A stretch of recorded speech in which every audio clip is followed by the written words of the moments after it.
Welcome to Business Innovators Radio, featuring industry influencers and trendsetters sharing proven strategies to help you build a better life right now. Hello, listeners. This is your host, Andy Curry. Welcome to the program today. I've got something in store for you that you're going to love. I have on the line with me Jolene Church, who has been speaking professionally for 15 years. The content she speaks on is excellence. Now, I got to say, I have interviewed lots of speakers, and I've not spoken with any on excellence yet, so I'm really looking forward to this. Jolene speaks in the U.S., and she is based out of California. She has written 2 books. The first one is called It Happens, A Practical Guide to Finding Your It. I love that title. The second one she co-wrote is called Thinking 101, Fundamentals of a Successful Mindset. So, Jolene, welcome to the program. Thank you for having me. We're so happy you joined us today. I want to start out by asking you about your speaking business. So, tell the listeners what it is that you're telling the crowds that who come to listen to you. How are you teaching them? How are you helping them? Well, over the years, I've found that people naturally want to be inspired and motivated. And why do they want to be inspired and motivated is really the driving factor here. It's that they have something in them. People just feel it. They know they have it. And that was what my first book alluded to, that there's something in each of us, and that it actually is based on our inner excellence, and how do we get that out of ourselves. And so when I speak to groups of people, whether it can be one-on-one or it can be to very large groups of people, regardless of whether it's one person or 1,000 people, they all are searching for the same thing. They all want to know what the secret is to do what they do, make themselves a better person, make their business better. And so I just kind of help bring that out of people. And usually that's through just anecdotal stories and having fun. And people realize, hey, this isn't rocket science. I can get this. And so it's pretty fun. I really enjoy people. And so it's a very natural thing for me to get in front of people and help bring that out. That has to be quite the conversation, because of all the things you described, that's very vast, isn't it? Mm-hmm. It can be. And it's interesting because what may be something for a group of women may be different for a group of men, certainly. And so say women in the workplace, if I'm speaking to a group of women, they're going to have a different agenda than men are. And I'm going to have to reach them in a different way. And in my years in business as a transformation specialist and change manager, I realized that people just, they have this inner drive in them, and sometimes they get stuck. And so they just kind of need some coaching to get out of that being stuck. And so if I'm talking to a group of women, say they're struggling with career ladders, and how do they get to the next step, and how are they taken serious, and they're emotional, and that's okay, and so tapping into these different things and showing them that their excellence may not look the same as the guy in the cubicle next to them, but their value is still there, and their worth is still there. And so in speaking to men, very different. They're success-driven manner is much different than a woman's. And so how do we tap in to a male persona and say, hey, you have this it in you, and we need to ignite this it. What drives you? What's your passion? And what's a natural thing for you to do? Some people are just very helpful and nurturing. Some people are a little more quiet and standoffish, and we play off of those. And I teach people how to play off of their natural strengths and abilities, because that is where your it is sourced. You can't hide who you really are. you have to play off of that. And when you do, you really tap into something very special. But Jolene, I like hiding who I am. I'm just kidding. Now, would you share with us one of your anecdotal stories you talked about? I'm really interested in hearing about that. Well, I talked about in one of my books, there's this guy, Bruce, that works at Starbucks. And he always puts his signature are red sprinkles. And it doesn't matter, what season it is, you get your red sprinkles from Bruce.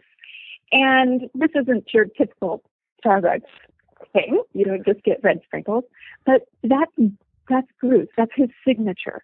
And so each of us have a signature in our life. And for Bruce, it's his red sprinkles. You go in and you're going to get your red sprinkles from Bruce. From Sally in the office, it may be that when she comes in, she lights up the room, with an infectious laugh, or, the way she makes people feel at ease. And so people have these natural things in them that when we allow them to shine, other people take notice. And we often hear something like, wow, she's really got it going on, or, he's really got it put together. And we really don't think about what we're saying, because that we're alluding to this continually in our casual conversations. And, Bruce is one of those people who has it. He has his little signature, and he's proud of that. And he plays that up, and people know him for that. And when we can be identified it's kind of our branding, our own personal branding. I mean, I can drive down the street and I can tell you, without being able to see a mile down the road, what golden arches stand for. So we are the same thing. We have our personal branding, and we don't realize that we do this. And so those red sprinkles are our personal brand of Bruce's, yet we all have that. And it's a wonderful thing when we realize what that is for us. And is that part of, when you're speaking to audiences, is that part of how you help them figure that out? You give them strategies for that? Okay. Absolutely. Now, you mentioned earlier how women are different from men as far as their success, motivation and stuff. What are the differences? Well, what I found is that many women, say for example, applying for a job. Many women won't apply for a job that they don't feel that they are 100% qualified for. Where a man, studies have shown, will apply for a job that he is maybe 30, 40, 50% qualified for. He just has that inner confidence. Yeah, I may have these deficiencies, but I make up for it here. Where a woman wants to be completely upfront and, no, I'm not really all that. And so she kind of dilutes herself. Now, that's not universal, but what I found is that many women operate from that same kind of MO. So we have to remind women that take a personal inventory and be confident and comfortable with who you are, because our sales pitch on ourselves is based on our confidence. And so we can't look at things and say, oh, but I'm just being honest. Well, that's saying that a man isn't, but that's not true. What it is that the woman has a different perspective on it. And so just shifting that perspective for women to realize, no, it's okay to be working on myself and to be confident in working on myself, and to realize that my deficiencies can also be countered by areas that I excel. And so that's one of the significant differences that I found. And so that confidence is a big thing to work on with women, and women working with women, usually that really helps. So in speaking groups with women, I think it's really helpful to get the women to kind of support each other, because women can be kind of catty towards each other. And when we put women on the same side, it really helps edify and strengthen and help build their confidence. And so there are little differences where men, they're buddies. I mean, get in a fight and let's go grab a beer. You know, it's totally different with men. Women will hold a grudge for forever. So we got to get them on the same page, and then they can grow and be confident. It's interesting you say that about women, and when I say this, I certainly don't mean any disrespect whatsoever. Sure. When I was working with my dad years and years ago, there were several women, you know, the secretaries and all that stuff working in one room, and I noticed that they were very competitive and kind of talking behind each other's back, and they'd sort of be cliquey, and you were alluding to how women can be catty sometimes. How do you get them past that when you're talking? To realize, yeah, you know, I look at it the same as if we're working in effective teams in the workplace. We have to realize that, you know, when I have a team, I don't want to choose a team that is everyone who's like-minded and has the same opinions. I want those different perspectives, and I call it the sandpaper. I need the sandpaper in the group because it's going to fine-tune and polish around the edges, you know, whatever we're working on. And so women, it's the same thing. Once we come to realize and appreciate that we each have different perspectives, we each have different strengths, and we can complement each other on these different strengths and talk about our admiration for one another instead of acting out of jealousy. You know, I really admire this in you, and that's a quality that I would like to have, and work with each other. When we can be really upfront and honest about what we admire instead of what we envy, if we can shift away from the negative kind of hate-filled things and move over more to a love-based side of things, then we're talking. Then we can make some action. Anytime we're talking out of doubt and fear and hate, those negative influences really don't take us anywhere. It closes our minds and it holds us back. When we can open up and be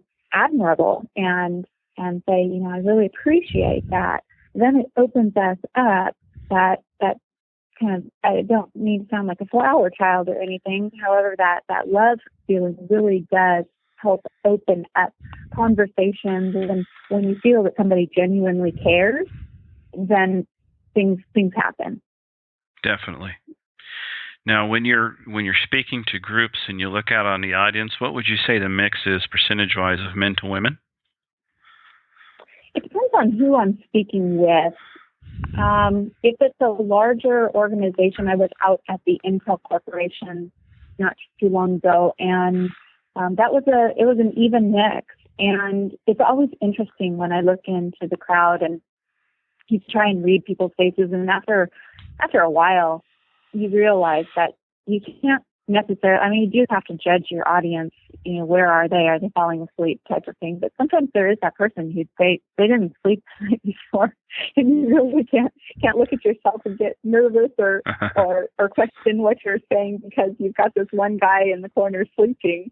You could have had a really bad night. And so, yeah, it's usually a pretty good mix, and usually a very common reaction between both. I think I speak to men and I speak to women in a very equivalent manner. I think that they can relate. I get a lot of, you know, the smiling head nod and, you know, the cheers and such, and so I'm getting that really equal from both. So I don't feel that one I have one strength or the other on one side or the other. I believe it's pretty equal with both. Okay. Well, let's talk real quickly about your book that you've co-wrote, Thinking 101, Fundamentals of a Successful Mindset. So what are the fundamentals? Well, the fundamentals are to get away from what we've been taught. We call this book a new philosophy on success psychology. We believe that